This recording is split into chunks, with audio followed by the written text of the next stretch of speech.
Hey everybody, this is GGB. We're gonna get straight into it, guys.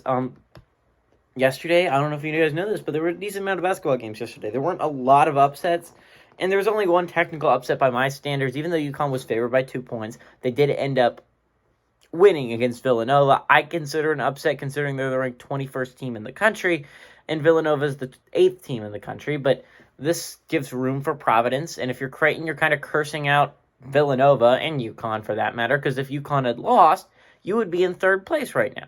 Unfortunately for you, Villanova lost, and now you're in 4th. So that kind of sucks if you're a Blue Jays fan, but you're one of the hottest teams in the Big East. I think you'll do fine.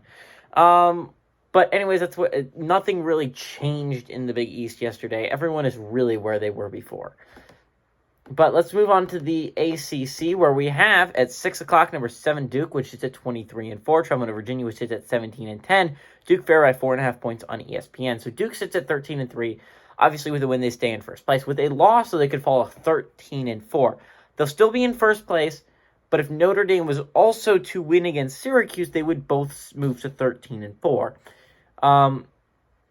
That would mean it goes down to tiebreaker, and Duke obviously has the tiebreaker, which would then be a 23-5 record, and Notre Dame would have a 20-8 record. Virginia, with a loss, would fall to 11-7. It's not a huge deal if you're Virginia. The closest team to you is Syracuse, which, if you're a Virginia fan, hoping that Notre Dame beats Syracuse, honestly. But if Virginia loses this basketball game, they fall to 11-7 in conference. If Syracuse was to win their basketball game against Notre Dame, that would move them to 10-7 in conference. And if you're Syracuse, you're only 1 game back in the loss column. So that's a bright side. If you're Syracuse, you're going to be following this game as well as your game very, very closely. If they are to win this game, they move to 12-6 in conference, and that would pass Wake Forest, at least for now, because obviously Wake Forest plays another game. Wake Forest has the tiebreaker over them, so that would kind of suck if you're a Virginia fan. But Wake Forest is getting up there. You would be only a game in the loss column behind Miami and UNC, so that's a big deal right there. Anyways, that's what the ramifications in the ACC are. At 6 o'clock, we have Xavier, which is at 17-9, traveling to number 11 Providence, which is at 22-3. Providence favored by 1.5 points on the CBS Sports Network. And if you are Xavier, this is your chance to pick up a quality win. No matter what happens today, Providence will be at the top of the Big East, but Villanova would love a Providence upset. You would love Providence to be upset here, and it would get you a little bit closer to first place despite the loss yesterday. If Xavier is to win this game, they have to move to 8-8, and they break the tie. Right now, they're in a they're in a tie in conference with Xavier, Seton Hall, and St. John's all sit at 7-8 in conference. The only reason Xavier's ahead of everyone is they have a better overall record at a 17-9 record, while Seton Hall has a 16-9 record, and St. John's has a 15-11 record. So again, Xavier has the tiebreaker. Though with a loss, if you're Xavier, you fall to 7-9, and that would be beneficial to Seton Hall and St. John's, who would both move up a spot. Currently, Xavier sits in 6th place in conference. Not only would this be a huge quality win, but it would guarantee you stay in 6th place in conference. With a loss, though, you would fall to 8th place in conference. You would take St. John's place. So, to put it quite simply, Villanova would love Xavier to win, and Seton Hall and St. John's would both love Providence to win this basketball game. I'm sure Marquette would also like a Providence win. It would give them a little bit more wheel room over Xavier, which if Xavier was to win, they'd only be 1 game back on Marquette. Okay, that's what's going on in the Big East. Moving on to the Big 12. At 6 o'clock, we have TCU, which is at 17-8. Traveling to number 20, Texas, which is at 19-8. Texas favored by, I think, 9 points on ESPN2. Texas is to win this game. They move to 9-6 in conference. Again, no one's passing Texas, and Texas isn't really passing anyone, at least not right now. I think there's a possibility TCU, if they get hot, could pass Texas. Again, so if Texas loses this game, they fall to 8-7 in conference, and TCU would move to 7-7 in conference. Again, they'd only be 1 game back in the win column, but no one's moving for right now. Texas also with a win moves to 9-6 in conference, and would still be 2 games back from Texas Tech and Baylor. So it's unlikely they catch those 2 teams, but, you can always dream. Basically, if you're Texas, I'd be just worrying about holding on to that 4 spot. That's what I would be worried about if I was I was a Longhorns fan, and I do pull for the Longhorns. TCU, on the other hand, with a loss, falls to 6-8. It's not a big deal because Kansas State lost yesterday and Oklahoma State lost on Monday. So 6-8 would not be as bad as 6-9, which is where Kansas State and Oklahoma State both sit. So no matter what happens today, Texas will be in 4th place. TCU will be in 5th. The Big 12 is not going to shake up all that much. At 7 o'clock, number 14, Houston, which is at 22-4, traveling to Tulane, which is at 12-11. Houston favored by 8.5 on ESPN Plus. And Houston's in an interesting place, and so is SMU, right? Houston's in a place where they're only one game ahead in the American. Now, obviously, they have the tiebreaker over SMU with a way better overall record. About 3 games better, maybe 2 games better. I think if they win this game, 3 games better. So if I'm an SMU fan, I'm really kind of torn. And I know some SMU fans watch this channel, and you can let me know what you think in the comment section below. I'm SMU, I would love to get the 1 seed, right? That would be perfect. I would love to get the 1 seed in the American. But on the other hand, if Houston starts losing basketball games, Houston's your only quality win on the season, right? That's the big deal for me, right? If I'm rooting for SMU, do I want Houston to lose? Because Houston losing would make that win less important. It would make it seem not as great as it once was.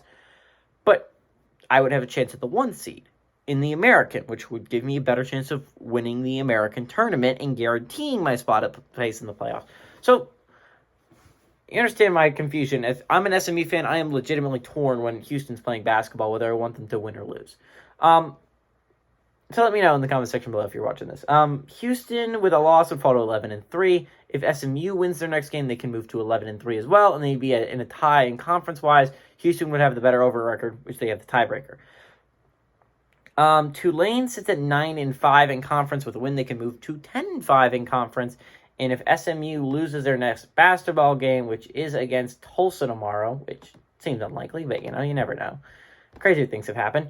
If SMU loses their basketball game, they fall to 10-4. And if Tulane wins their basketball game, they can move to 10-5 in conference. Tulane would only be 1 game of the loss column back on SMU. Now, if Tulane right now is in a tiebreaker with Memphis, right? Memphis sits at 9-5. They both sit at 9-5 in conference. Just Memphis has a better 15-9 overall record. So, Temple sits at 8-5 in conference. They play Memphis on Thursday. We'll see how that game shakes out. But right now, if Tulane loses this basketball game, they will have won 9 out of 15 basketball games, which is a pretty good 60% win percentage. If Temple, right now, they sit at 8-5 in conference, which would be winning 8 out of 13 basketball games. That'd be a 61% win percentage. So Temple, as of right now keep in mind, if you're a Tulane fan, you're probably saying, wait, Temple plays Memphis, and Memphis is a significantly better team than Temple. I would agree with that fact, but Temple is still the same overall record that they have. I don't think Temple's a much worse team than Memphis. I still think Memphis is a better overall team. But if Tulane loses his basketball game, Memphis moves into 4th place, at least for now, and Tulane falls to 5th. Anyways, that's what's going on in the American Conference. Switching over to, we got 2 SEC games. At 7:30, we have Ole Miss, which is at 13-14, traveling to number 3, Auburn, which sits at 24-3. Auburn favored by 16.5 points on the SEC Network. And 8 o'clock, we have LSU, which is at 19-8, traveling to number 6, Kentucky, which sits at 22-7. Kentucky favored by 7.5 points on ESPN. So, obviously, Auburn's in a little bit of a predicament here, right? They're only 1 game ahead. They have not felt this way for most of the season. They've had a comfortable lead, but the loss to Florida on the road was a rough one for them. Auburn loses that game. They fall to 12-2 in conference. Kentucky now sits at 11-3 in conference, and suddenly, Kentucky, they're looking strong. Not only are they looking strong, they're only 1 game back. So if obviously Auburn has the tiebreaker. So that is the bright side if you're Auburn. If they do catch up to you, you have the tiebreaker. But the only problem with that is, and I agree, if you're an Auburn fan, I wouldn't be too worried about losing the 1 seed. There's still only 4 games left on your schedule, and most of them are against bottom seed teams. You're playing Ole Miss, obviously. That's third to last in the entire country, in the entire SEC. Mississippi State and South Carolina are both middle of the road SEC teams. I wouldn't be super duper worried about them. Both sit at 7-7 in conference, but I don't think they're as good and scary as a team like LSU or Florida. So I mean, South Carolina, Mississippi State, obviously, given an off day, they can beat you. The Gamecocks and the Bulldogs both have the talent there. But I wouldn't be too worried if I was an Auburn fan, because again, you'd have to lose 2 of your 4 remaining games. I understand one of them against Tennessee. That one's going to be tough. But as long as you win the ones you should win, you should be fine. On the other hand, though, if I'm an SEC fan, I would love to see, if I'm a big Kentucky fan, this would be a huge game to get me closer if I'm Kentucky. Because then you just got to root for Tennessee to upset Auburn. And that's not inconceivable, how well the Volunteers are playing. But yeah. Also, we have, obviously, LSU playing Kentucky with a win over LSU, moves to 12-3, and you can enter a tie for first place if you're Kentucky. Now, obviously, Auburn has the tiebreaker over you, but they still have a game against Tennessee left, and you can hope they lose that one. Now, if Kentucky was to lose this game, they fall to 11-4 and into the tie with Arkansas and Tennessee. Now, Arkansas would also sit at 22-6 in conference, which is interesting. I don't know if Arkansas has played Kentucky yet this year. I don't believe they have, if I remember correctly. I'm actually positive they didn't, looking back on it. Yeah, they have not played Kentucky yet. That is going to be the game on Saturday, and that I don't know how the tiebreaker would work out since they have not played. I think it would go to, it goes to strength of schedule or maybe victory margin. We'll have to see. I'll keep guys informed next episode to see how that worked out. But if Kentucky loses, they enter a four-way tie for three-way tie for second place, and you might lose that tiebreaker depending on how it works out against Arkansas. Again, you have your chance against Arkansas on Saturday, so it's not a big deal, but still. If you're LSU, if you win this game, you move to 8-7 in conference, which would move you to 20-8 overall, and you would win the tiebreaker with Alabama. So if you win this game, you're LSU, you will be in a tie for fifth place. Also, you will have the tiebreaker, so you'll be in fifth place, basically. Behind Auburn, Kentucky, Arkansas, and Tennessee. So I wouldn't be ashamed to be behind those four basketball teams. Now, if LSU is to lose this basketball game, they fall to 7-8 in conference, which would drop them below South Carolina and Mississippi State, unless South Carolina and Mississippi State play today, which they do. They play each other. So if you're LSU, you fall to 7-8, you'll drop one spot. And because you have the tiebreaker over Mississippi State, South Carolina, and Florida. So one of South Carolina and Mississippi State will pass you if you lose this basketball game if you're LSU. So anyways, that's what's going on there. Ole Miss. If Ole Miss wins this basketball game, they move to 5-10. Still not good enough to beat Vanderbilt 6-9, but at least you're getting closer there. You're only one game back. And if Ole Miss loses this basketball game, they could fall to 4-11 in conference, and that would enter a tie with Missouri. Missouri would be worse. Missouri has Ole Miss would have the tiebreaker with a 13-15 overall record, while Ole Miss would have the tiebreaker over Missouri, basically. Ole Miss would be at 13-15, and Missouri would be at 10-18 after losing their game against Tennessee yesterday. And then finally at 8 o'clock, we have number 13, Wisconsin, which is at 21-5. Charlotte, Minnesota, which is at 13-12. Wisconsin favored by 4.5 points on the Big Ten Network. So Wisconsin right now is in a good spot, right? Obviously, with a win, you move to 13-4 and into a tie for first place with Purdue. Now, you don't have the tiebreaker over Purdue, so that's worrisome. That is worrisome if you're Wisconsin. So you got to hope for a Purdue loss down the stretch, which I don't know if you're going to get one. Oh, well, actually, I don't know. You could get one. You play them on March 1st, so I take it back. Wisconsin holds their fate in their hands for being the regular season Big Ten champ. So big game here for Wisconsin to keep up with Purdue. With a loss, they fall to 12-5 in conference and fall into third place with one game in the loss column behind Illinois. Illinois would pass them for second place. So that's what you're rooting for if you're fighting a Illini fan and if you're a Purdue fan and if you're an Ohio State fan. Anyone that's not a Wisconsin fan, aside of like the top 6, you don't really care though. Minnesota, with a win, can move to 5-12 in conference. That would be one game in the loss column behind Maryland.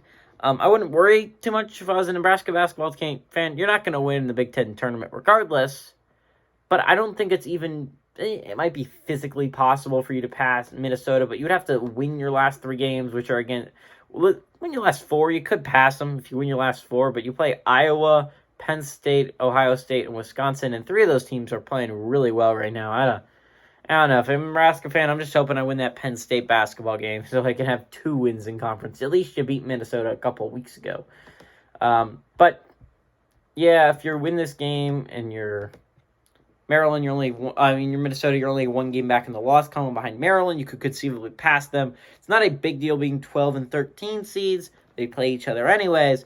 But if you can possibly gather up the strength to pass Northwestern, that is important because then you play Nebraska. And then instead of playing, I'm trying to think, you would play the